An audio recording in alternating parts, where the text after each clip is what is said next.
BC కులగణన విషయంలో ఎలాంటి అపోహలొద్దని బలహీన వర్గాలను బలోపేతం చేయడమే తమ ఉద్దేశమని సీఎం రేవంత్ రెడ్డి అన్నారు. రాష్ట్రంలో బీసీ కులగణనపై శుక్రవారం అసెంబ్లీలో మంత్రి పొన్నం ప్రభాకర్ తీర్మానం ప్రవేశపెట్టారు. దీనిపై చర్చ సందర్భంగా ఈ విషయంలో ప్రభుత్వ చిత్తశుద్ధిని శంకించాల్సిన అవసరం లేదని అన్నారు. మంచి కార్యక్రమం చేపట్టాలనే ఉద్దేశంతోనే ఈ తీర్మానాన్ని సభ ముందుకు తెచ్చామని వెల్లడించారు. తమ ప్రభుత్వం చేపట్టిన సమగ్ర కుటుంబ సర్వే వివరాలను బయటపెట్టారా అని ప్రశ్నించారు.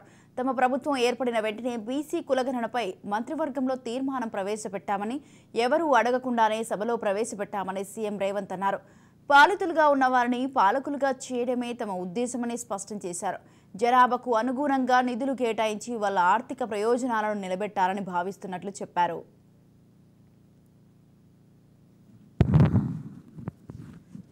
మంత్రిగా ఉన్నారు.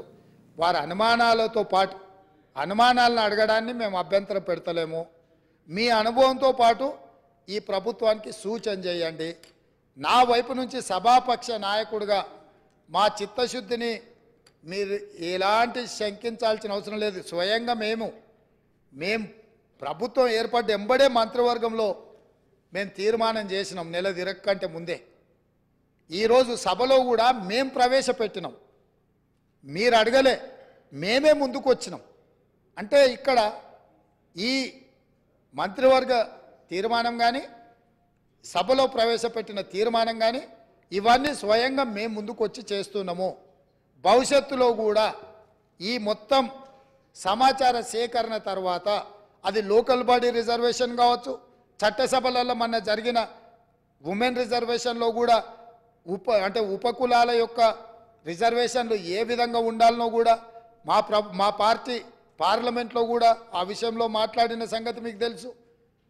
ఈరోజు ఇక్కడ మేము చెప్తున్నది విస్పష్టంగా ఈ తీర్మానము ప్రధానంగా బలహీన వర్గాలను బలోపేతం చేయడమే మా ఉద్దేశము. పాలితులుగా ఉన్న ఈ బలహీన వర్గాలను పాలకులుగా తయారు చేయడమే మా ముఖ్య ఉద్దేశము. వాళ్ళు ఎంతున్నారో వాళ్ళకంత నిధులు కేటాయించి వాళ్ళ ఆర్థిక ప్రయోజనాలను వాళ్ళని ఆర్థికంగా కూడా నిలబెట్టాలనేదే మా ప్రభుత్వం యొక్క ఉద్దేశము. కాబట్టి ఇంత మంచి తీర్మానం తీసుకొచ్చినప్పుడైనా మీరు ముందుకొచ్చి ఈ తీర్మానాన్ని స్వాగతం పలికి దీన్ని ముందుకు తీసుకెళ్లాల్సిందిగా ఏమైనా సూచనలు ఉంటే కూడా చేయండి. 1, 2, 3 ఇవి మా సూచనలు. ఇందులో మీరు ఈ సూచనల ప్రకారం చేస్తే ఇంకా వాళ్ళకి మేలు జరుగుతుంది అని మీరు చెప్తే తప్పకుండా ప్రభుత్వం వాటిని పరిశీలిస్తుంది, సహేతుకమైన సూచనల్ని పరిగణలోకి తీసుకుంటుందని తమ ద్వారా వారికి అందరికీ నేను తెలియజేస్తున్నాను.